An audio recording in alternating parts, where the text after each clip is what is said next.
काही स्वतःहून केलेल्या आहेत. म्हणजे एक लाभार्थी जे आहे त्यांनी आम्हाला स्वतःहून ॲप्लिकेशन केलेलं आहे की माझं आता लग्न झालेलं आहे आणि मी महाराष्ट्रातून कर्नाटकमध्ये स्थलांतरित झालेले आहे, त्यामुळे मी आपल्या या योजनेसाठी पात्र होणार नाही. एक आम्हाला जी आलेली आहे त्यांनी स्वतः दिलेलं आहे की आधार कार्ड हे करत असताना मी चुकीचा नंबर त्याच्यामध्ये टाकला. ही ऑक्टोबर महिन्यातली तक्रार आहे.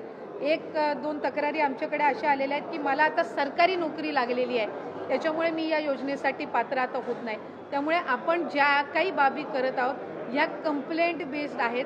कुठेही सरसकट स्क्रुटिनी ही आपण करणार नाही आहोत, हे मला आपल्या माध्यमातून सर्व माता भगिनींना निश्चितपणाने सांगायचं. ते आम्ही साधारणपणे आज मी आणताना या प्राथमिक स्वरूपात आणलेल्या आहेत, पण याच्यापैकी डबल ॲप्लिकेशनच्या, स्थलांतरित झालेल्याच्या, उत्पन्नाच्या याच्यामध्ये वाढ झालेल्याच्या साधारणपणे 80-90% तक्रारी त्या पद्धतीच्या आहेत, म्हणजे ज्या आलेल्या आहेत त्यापैकी.